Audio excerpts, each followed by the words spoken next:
যেখানে কোরআনুল কারিমের আলোচনা করা হয় সেটা হলো জান্নাতের বাগান। জোরে বলেন সুবহানাল্লাহ। আর একটা আওয়াজ দিয়া বলেন সুবহানাল্লাহ। এই জান্নাতের বাগানে মানুষ যদি আসতে পারে, বসতে পারে, এক কদম তুলেছে, দ্বিতীয় কদম তোলার আগে আগে আল্লাহ তাআলা বান্দার জিন্দেগির পিছনের সগীরা গুনাহগুলো মাফ করে দেয়। বলেন সুবহানাল্লাহ। আর একটা আওয়াজ দিয়া বলেন সুবহানাল্লাহ। আমি যে আয়াতে কারিমা আপনাদের সামনে তেলাওয়াত করেছি, আল্লাহ তাআলা এই আয়াতের মধ্যে বলেন ইন্নাল্লাহা আশতারা মিনাল মুমিনিনা আনফুসাহুম ওয়া আমওয়ালাহুম বিআন্না লাহুমুল জান্নাহ, যে আমি তোমাদের কাছে বিক্রি করে তোমাদের জান এবং তোমাদের মাল নেব। বলেন সুবহানাল্লাহ। এবং জান এবং মালের বিনিময়ে আল্লাহ তাআলা আমাদেরকে দিবেন তার সাজানো সুন্দর জান্নাত। বলেন সুবহানাল্লাহ। আর একটা আওয়াজ দেয়া বলেন সুবহানাল্লাহ। নবীজি হাদিস শরীফের মধ্যে বলেন যে মাম বানা লিল্লাহি মাসজিদান বানাল্লাহু লাহু বাইতান ফিল জান্নাহ, যারা দুনিয়ার মধ্যে আল্লাহর ঘর মসজিদ বানাবে, আল্লাহ পাক রব্বুল আলামিন তাদের জন্য জান্নাতের মধ্যে ঘর নির্মাণ করবেন। বলেন সুবহানাল্লাহ। তাহলে আমরা দুনিয়ার মধ্যে আল্লাহর ঘর নির্মাণ করতে চাই কি চাই না? কথা বলেন। আমরা 2000 মানুষ মিলে একটা ঘর নির্মাণ করব, আল্লাহর ঘর। আর আমাদের 2000 মানুষের জন্য আলাদা আলাদা করে আল্লাহ তাআলা জান্নাতের মধ্যে 2000 ঘর বানায়া দিবেন। বলেন সুবহানাল্লাহ।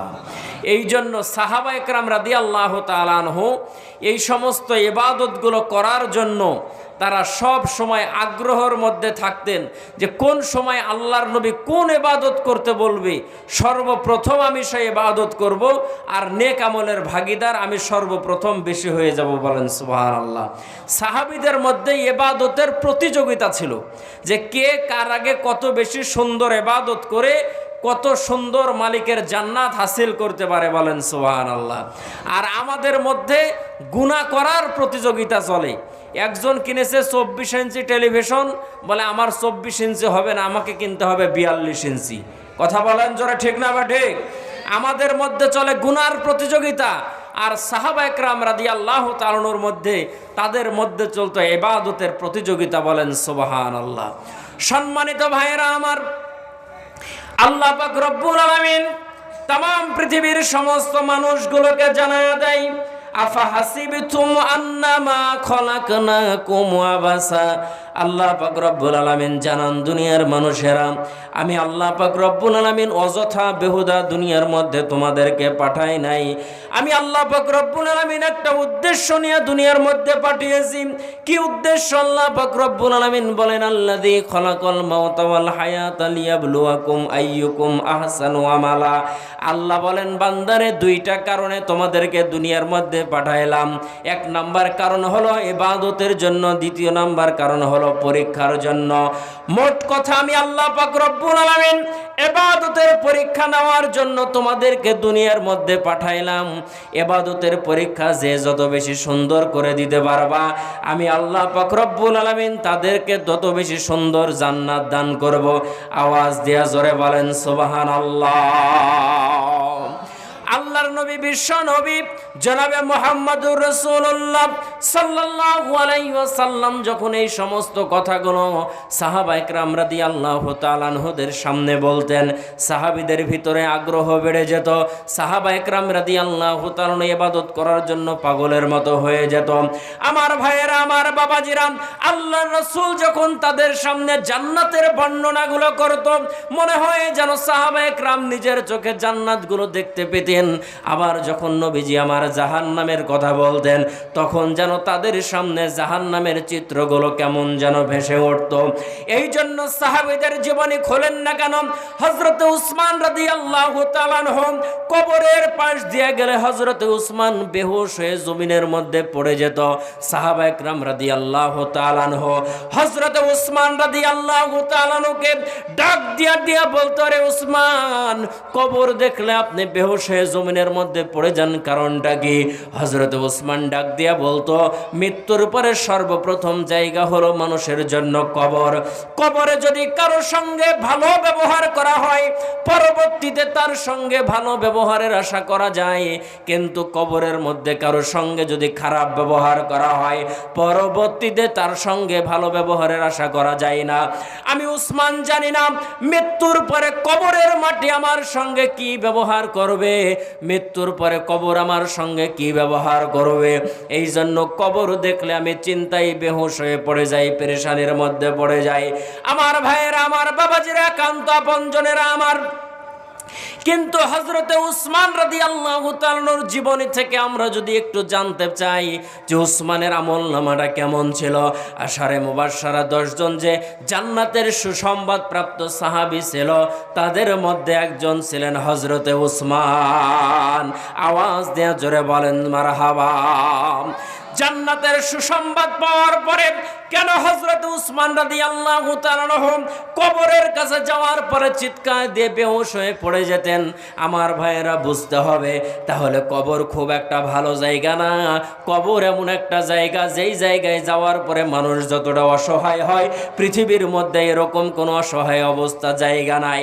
আল্লাহর নবী, বিশ্ব নবী জনাবে মুহাম্মদুর রাসূলুল্লাহ সাল্লাল্লাহু আলাইহি ওয়াসাল্লাম বলেন, কোন ব্যক্তি সাঁতার জানে না, ওই ব্যক্তির হাত পা বেঁধে যদি সমুদ্রের মাঝখানে ফেলে দেওয়া হয়, ওই ব্যক্তিটা যতটা না অসহায়, কোনো ব্যক্তির ঈমান নাই, আমল নাই, ওরকম ব্যক্তিকে যদি কবরের মধ্যে রাখা হয়, সেই ব্যক্তিটা তার চাইতে বেশি অসহায়।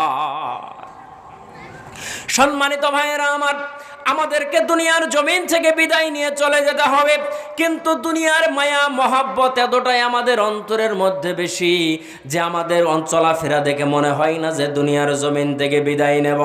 আমার ভাইয়েরা, আমার বাবাজিরা, একান্ত আপনজনেরা আমার, আপনারা যারা মক্কা মদিনা যারা সফর করেছেন, আমার ভাইয়েরা, মদিনার মধ্যে একটা কূপ আছে। আল্লাহ পাক রব্বুল আলামিন নিজের চোখে দেখার মতো তৌফিক দান করেছেন। আপনাদের আজকের মাহফিলের সহসভাপতি মাওলানা ইসেম আব্দুল আলিম সাহেব আমার সঙ্গে সেই জায়গার মধ্যে ছিলেন। একটা কূপ আছে, কূপের নাম হলো বীরে উসমান। জোরে বলেন, নাম কি? বীরে উসমান। আল্লাহর নবী, বিশ্ব নবী মুহাম্মদুর রাসূলুল্লাহ সাল্লাল্লাহু আলাইহি ওয়াসাল্লাম মসজিদে নববীর মধ্যে বসে আছেন।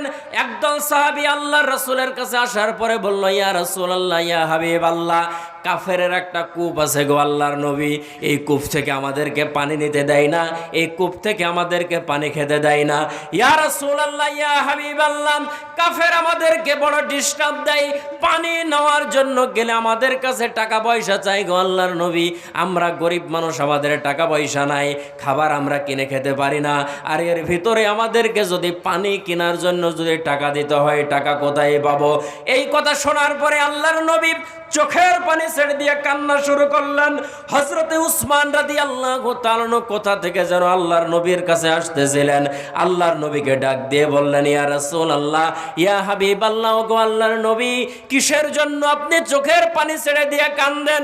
হযরত ওমর তরবারি বের করে বলে, ইয়া রাসূলুল্লাহ, কে আপনাকে কষ্ট দিয়েছে গো নবী বলেন, তরবারি দিয়ে কল্লা ফেলে দেব। আল্লাহর নবী ডাক দিয়ে বলেন, আল্লাহর নবী ডাক দিয়ে বলেন, ওমর রে, আজকের চোখের পানি তরবারি দিয়া বন্ধ করা যাবে না।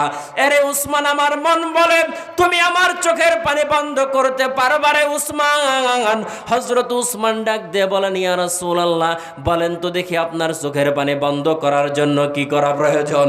আমার নবী ডাক দিয়ে বলে, উসমান রে, কিছুক্ষণ আগে কিছু সাহাবীরা এসেছিল, ওই যে কাফের কূপ থেকে পানি খেতে দেয় না সাহাবীদেরকে, তারা বড় কষ্টের মধ্যে আছে রে উসমান, পারবিনি কূপটা কিনে সাহাবীদের জন্য দান করে দিতে? হযরত উসমান আর দেরি করলেন না, আমার ভাইয়েরা সেখান থেকে দ্রুত গতিতে দৌড় দিয়ে চলে গেলেন। কাফেরের দরজার মধ্যে নক করলেন, ডাক দিয়ে বললেন, ইহুদি ভাই, তুমি কি বাড়ির মধ্যে আছো নাকি? ইহুদি দরজাটা খুলে দিল, চেহারা দেখতে পেল হযরত উসমানের। হযরত উসমানকে ডাক দিয়ে বলে, উসমান রে, কিসের জন্য তুমি এসেছো, তুমি কি বলতে চাও? হযরত উসমান ডাক দিয়ে বলে, আমার নবীর চোখের পানি ঝরে রে, আমার নবীর চোখের পানি বন্ধ করার জন্য তোর কাছে ছুটে এসেছে। আওয়াজ দিয়া বলেন সুবহানাল্লাহ।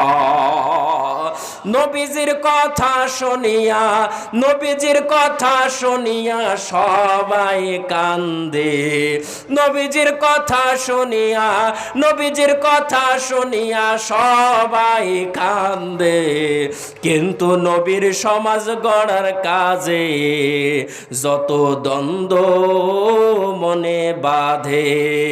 আওয়াজ দিয়া বলেন কথা ঠিক কিনা? আমার ভাইরা, হযরতে উসমান নবীর চোখের পানি সহ্য করতে পারে না। আমার ভাইয়েরা, আমার বাবাজিরা, হযরতে উসমান ডাক দিয়ে বলেন, ইহুদি রে,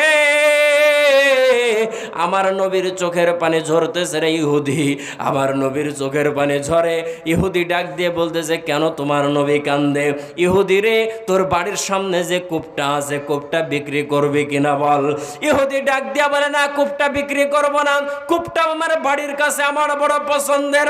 হযরত উসমান ডাক দিয়া বলে, ইহুদি, যা চাইবি তাই পাবি, বল তুই কূপটা বিক্রি করবি কিনা। ইহুদি চিন্তা করলো, হাই রে হাই, এত কিছু লাভে লাভ, এরকম যদি আমি দাম পাই অবশ্যই আমি কূপটা বিক্রি করব। কিন্তু ডাক দিয়া বলল, উসমান রে, পুরা কূপ আমি বিক্রি করব না, কূপের অর্ধেক আমি বিক্রি করব। আমার ভাইয়েরা, আমার বাবাজিরা, অর্ধেক কূপ বিক্রির কথা শুনে হযরত উসমান ডাক দিয়ে বলল, ভাই, পুরা কূপটা তুমি বিক্রি করে নাও, বিনিময়ে তুমি যা টাকা চাইবা তাই তোমাকে দেওয়া হবে, আমি উসমানের যা সম্পদ চাইবা তা তোমাকে দেওয়া হবে। কিন্তু ইহুদি বলতেছে, না, পুরা কূপ বিক্রি করব না, অর্ধেক বিক্রি করব। হযরতে উসমান যখন তাকে বুঝাতে পারলেন না, বললেন, ঠিক আছে, অর্ধেক কূপ দিয়ে দাও।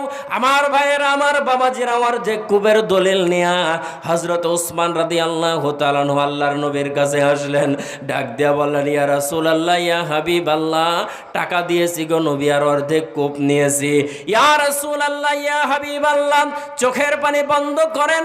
হযরতে উসমান রাদিয়াল্লাহু তাআলা আনহু আল্লাহর নবীর হাতে কাগজপত্র, নথিপত্র, দলিলগুলো বুঝাইয়া দিয়া বলল, নবীজি, এই কূপটা যদিও আমি টাকা দিয়ে ক্রয় করেছি, কিন্তু এই কূপের মালিক আমি না গো নবী, এই কূপের মালিক হচ্ছেন আপনি। জোরে বলেন আল্লাহু আকবার। আর একটু জোরে বলেন আল্লাহু আকবার। আল্লাহর নবী ডাক দিয়ে বললেন, সাহাবী তোমরা যারা আছো গো, এখন এই কূপের পানি কিভাবে সাহাবীরা পান করবে? ইহুদিকে ডাকা হলো। ইহুদি বলল, একদিন আমার লোকেরা পানি পান করবে, একদিন মুসলমানেরা তারা পানি পান করবে। আল্লাহর নবী এবং উসমান রাদিয়াল্লাহু তাআলা আনহু দুইজন মিলে সিদ্ধান্ত নিলেন, যেদিন হযরতে উসমান রাদিয়াল্লাহু তাআলা আনহুর পালি, সেই দিন হযরতে উসমান ফ্রি করে দিলেন কূপের পানি। আজকে তোমরা ফ্রি কূপের পানি নিবা, এর বিনিময়ে তোমাদের টাকা দেওয়ার কোনো প্রয়োজন হবে না। আমার ভাইয়েরা, প্রক্ষান্তরে কি দেখা গেল? যেদিন ইহুদি পানি বিক্রি করেন, সেই দিন পানি নেওয়ার জন্য আর কেউ যায় না। হযরত উসমানের যেদিন পানি দেওয়ার পালি, সেদিন সবাই বেশি করে পানি বর্তনে ভরে নিয়ে চলে যায়। জোরে বলেন আল্লাহু আকবার। হযরত উসমান রাদিয়াল্লাহু তাআলা আনহুর কাছে এবার ইহুদি এসেছে। ইহুদি আসার পরে বলে, উসমান রে, কূপের অর্ধেক বিক্রি করে দেব, তুমি নাও। মানে ঠেলার চোটে বদনা ফাটে রে, আরো ফাটে নটা, ও জাতের সাথে কইরা পিরিতি, জাতের হইল খোটা রে, ঠেলার চোটে বদনা ফাটে রে। কথা বলেন জোরে, ঠিক না বেঠিক? এতক্ষণ ইহুদি বলতেছিল কূপ বিক্রি করব না, এখন যখন পানির ব্যবসা বন্ধ হয়ে গেছে, এখন বলতেছে, উসমান তুমি পুরা কূপটা কিনে নাও। এর নামই বলে ঠেলার নাম বাবাজি। জোরে বলেন, ঠেলার নাম। হযরত উসমান বলে, কত টাকা নিবি? বলে, তোমার ব্যাগের মধ্যে যা টাকা আছে তা দিলেই হবে। হযরত উসমান রাদিয়াল্লাহু তাআলা গুনলেন না ব্যাগের মধ্যে কত টাকা আছে, সমস্ত ব্যাগের টাকা ধরায় দিলেন ইহুদির হাতে। পুরা কূপের মালিকানা হযরত উসমান রাদিয়াল্লাহু তাআলার হয়ে গেল। আল্লাহর নবীর কাছে হযরত উসমান আসার পরে ডাক দিয়ে বলে, ইয়া রাসূলুল্লাহ, ইয়া হাবিবাল্লাহ, পুরা কূপের মালিকানা উসমানের নামে হয়ে গেছে গো নবী, আল্লাহর জন্য ওয়াকফ করে দিলাম। আল্লাহর নবী সেই কূপের নাম রাখলেন বীরে উসমান, মানে উসমানের কূপ। জোরে বলেন মারহাবা। হযরত উসমান রাদিয়াল্লাহু তাআলা আনহুর নামে সেই কূপটা, হযরত উসমান রাদিয়াল্লাহু তাআলা আনহু সেই জায়গার মধ্যে বসা। হযরত জিবরাইল আলাইহিস সালাতু ওয়াস সালাম আসলেন। হযরত উসমানকে আল্লাহর নবী ডাক দিয়ে বলতেছে, উসমান রে, কত টাকা দিয়ে কূপটা ক্রয় করেছে একটু আমার কাছে বলো। হযরত উসমান বলেন, ইয়া রাসূলুল্লাহ, বলা যাবে না। কত টাকা দিয়ে কূপটা কিনেছে বলা যাবে না গো নবী, বলা যাবে না। আমার নবী ডাক দিয়ে বলতেছে, উসমান রে, জিজ্ঞেস করতাম না রে উসমান, কিন্তু জিজ্ঞেস করার কারণ হলো প্রতিযোগিতা চলতেছে তোমার আর আল্লাহর মধ্যে। জোরে বলেন মারহাবা। প্রতিযোগিতা চলতেছে তোমার মধ্যে আর আল্লাহর মধ্যে। হযরত উসমান রাদিয়াল্লাহু তাআলা ডাক দিয়ে বলে, ইয়া রাসূলুল্লাহ, বুঝলাম না কি প্রতিযোগিতা চলে। বলে, তুমি ব্যাগ ভর্তি টাকা দিয়ে যখন কূপের মালিকানা তুমি নিয়েছ, আল্লাহ পাক রব্বুল আলামিন হযরতে জিবরাইল আলাইহিস সালাতু ওয়াস সালামকে একটা ব্যাগ নিয়ে আমার কাছে পাঠিয়ে দিয়েছে, নেকির আর সওয়াবের ব্যাগ নিয়ে। আর ডাক দিয়ে বলেছে, উসমান রে, যেভাবে মন চায় তুমি চলতে থাকো, আমি আল্লাহ পাক রব্বুল আলামিন তোমার সামনের গুনাহ পিছনের গুনাহ সমস্ত গুনাহগুলোকে মাফ করে দিলাম। জোরে বলেন মারহাবা। সম্মানিত ভাইরা আমার, হযরত উসমান রাদিয়াল্লাহু তাআলা আনহু হায়াতের জিন্দেগির সর্বস্বকে বিলীন করেছিলেন। হযরত উসমান রাদিয়াল্লাহু তাআলা আনহু আল্লাহর নবীকে খুশি করার জন্য নিজের সর্বোচ্চ সর্বস্ব দেওয়ার জন্য সব সময় প্রস্তুত ছিলেন। আমার ভাইয়েরা, আমার বাবাজিরা, হযরতে আবু বকর রাদিয়াল্লাহু তাআলার জীবনী যদি আপনারা খোলেন, আল্লাহর নবী জিহাদের ময়দানে যাওয়ার জন্য হযরতে আবু বকর রাদিয়াল্লাহু তাআলাকে ডাক দিয়ে বললেন, আবু বকর, ওমর, উসমান, আলী, তোমরা কারা জগো? আমি নবী কিছুক্ষণ পরে জিহাদের ময়দানে রওনা করব। ইয়া রাসূলুল্লাহ, ইয়া হাবিবাল্লাহ, জিহাদের ময়দানে যাওয়ার জন্য কি কি লাগবে গো নবী বলেন? আল্লাহর নবী বললেন, টাকা পয়সার প্রয়োজন আছে, অর্থ সম্পদের প্রয়োজন আছে, তোমরা কে কি দিবা গো, তোমরা তাড়াতাড়ি নিয়ে আসো। সমস্ত সাহাবীরা বাড়ির মধ্যে চলে গেল মাল সম্পদ আনার জন্য। কিছুক্ষণ পরে সাহাবা একরাম রাদিয়াল্লাহু তাআলা আজমাইন আসলেন। আল্লাহর নবী হযরতে আলী রাদিয়াল্লাহু তাআলাকে জিজ্ঞেস করলেন, আলী রে, তুমি কি নিয়ে এসেছো? হযরতে আলী রাদিয়াল্লাহু তাআলা বলেন, আমার সম্পদের 4 ভাগের 1 ভাগ নিয়ে এসেছি। হযরতে ওসমানকে বললেন, তুমি কি নিয়ে এসেছো? 3 ভাগের 1 ভাগ নিয়ে এসেছি। হযরতে ওমর, তুমি কি নিয়ে এসেছো? 2 ভাগের 1 ভাগ নিয়ে এসেছি। হযরতে আবু বকর রাদিয়াল্লাহু তাআলাকে আল্লাহর নবী জিজ্ঞেস করলেন, আবু বকর রে, তুমি কি নিয়ে এসেছো? আবু বকর রাদিয়াল্লাহু তাআলা ডাক দিয়ে বললেন, ইয়া রাসূলুল্লাহ, ইয়া হাবিবাল্লাহ, আল্লাহ এবং নবীকে বাড়িতে রেখেছে, তাদের নামের বরকত বাড়িতে রেখে যা ছিল সব আপনার সামনে উপস্থিত করেছি। বলেন মারহাবা। হযরত আবু বকর রাদিয়াল্লাহু তাআলা বাড়ির মধ্যে গেলেন। বাড়ির মধ্যে যাওয়ার পরে তরকারি তোলা বাটি যে ছিল, তরকারি তোলা চামচ যেটা ছিল, কাঁথা সেলাই করা সুচ যেটা ছিল, একটা রুমালের মধ্যে প্যাকেট করতেছেন। হযরতে আবু বকর রাদিয়াল্লাহু তাআলার বিবি ডাক দিয়ে বলল, স্বামী গো, কোথায় নিয়ে যাচ্ছেন জিনিসগুলো? বাড়িতে তো দেওয়ার মতো আর কিচ্ছু নাই। আবু বকর ডাক দিয়ে বলে, বিবি রে, আল্লাহর নবী বলেছে আল্লাহর রাসূলকে সন্তুষ্ট করতে হবে, আল্লাহ তাআলাকে সন্তুষ্ট করতে হবে, কথা দিয়ে কাজ দিয়ে হবে না।